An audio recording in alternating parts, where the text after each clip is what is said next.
பிறந்த நாள் பரிசை திறந்து பார்த்தபோது வெடித்து சிதறியது. உக்ரைன் ராணுவ தளபதி பரிதாபமாக பலி. பின்னணியில் ரஷ்யாவா?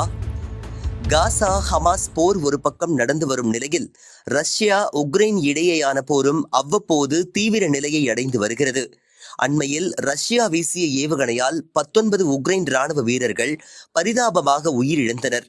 ராணுவ நிகழ்ச்சி ஒன்றை குறிவைத்து இந்த தாக்குதல் நடத்தப்பட்டது. இந்த நிலையில் உக்ரைன் ராணுவ தலைமை தளபதி ஜெனரல் வலேரி ஜலுஷ்னியின் துணை அதிகாரியாக இருந்த மேஜர் ஜெனடி சாஸ்டியாகோவ் என்பவர் பிறந்தநாள் பரிசை திறந்து பார்த்தபோது வெடித்து சிதறி உயிரிழந்துள்ளார். மது பாட்டிலுக்குள் திரவ வடிவில் வெடிமருந்து இருந்துள்ளது. அதனை திறந்தால் வெடிக்கும் வகையில் வடிவமைக்கப்பட்டுள்ளது. இதனையடுத்து அவர் அதனை திறந்த போது வெடித்து சிதறியுள்ளது. இதில் ஜெனடி சாஸ்டியாகோவ் சம்பவ இடத்திலேயே பரிதாபமாக உயிரிழந்த நிலையில் அவரது 13 வயது மகனும் காயமடைந்துள்ளார். ஆரம்பத்தில் இது திட்டமிட்ட படுகொலை என்று ஊடகங்கள் செய்தி வெளியிட்டன. அண்மையில் உக்ரைன் அரசுக்கு உடன்பாடு இல்லாத கருத்து ஒன்றை இவர் வெளியிட்டிருந்தார். இதனை அதிபர் விளாடிமிர் ஜெலன்ஸ்கி மறுத்திருந்தார். இந்த நிலையில் இவர் மர்மமான முறையில் உயிரிழந்ததால் உக்ரைன் அரசின் மீது சந்தேகம் எழுந்தது.